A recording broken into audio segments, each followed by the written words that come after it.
The State Department released nearly 2,000 emails from Hillary Clinton's time as top U.S. diplomat late June 30, following orders from a federal judge. The large tranche of emails, mainly from 2009, was made public shortly before 9 p.m., 1 o'clock GMT Wednesday, on the State Department's Freedom of Information Act website. At first glance, the 3,000 some pages of exchanges contain schedules, communications with staffers and advisor Sidney Blumenthal, cables about China and concern over late Libyan strongman Moamer Kadhafi's 2009 U.S. stay. Clinton's electronic correspondence has been the focus of controversy since her admission in March that she had used a private account for all her email correspondence while Secretary of State between 2009 and 2013.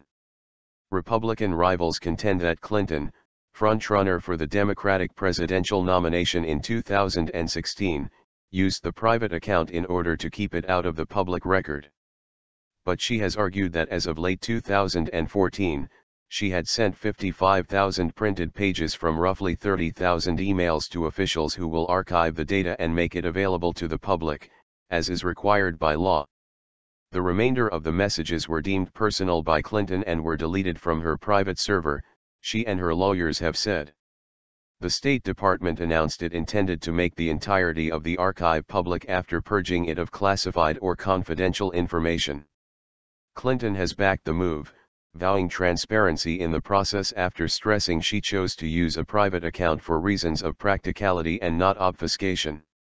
Several of the emails were partially redacted, including one on July 11, 2009 from Jimmy, presumably former U.S. President Jimmy Carter, about the prospects of him traveling to North Korea in 2009 to seek the release of two American women, journalists Una Lee and Laura Ling. Hillary, as I explained to you on the phone, I don't think it is appropriate to tell them that I will come only if they agree in advance to release the women, the email said. Your response was, in effect, they have already agreed. Is this correct? If not, I will go, by commercial airline if necessary, representing the Carter Center, and try to induce them to approve the release. JC. In the end, it was another ex-president, Clinton's husband Bill Clinton, who traveled to the hermit state to secure the women's freedom. The State Department's latest release brings the amount of published emails to 7% of the total, as required by the judge, State Department spokesman John Kirby said. Half of the emails should be released by October 31, and the entire archive released by January 20. The project is daunting, because officials will need to carefully review each document and redact sensitive data as necessary. Speaking of the enormity of the task, Kirby stressed that officials were working right up to the deadline.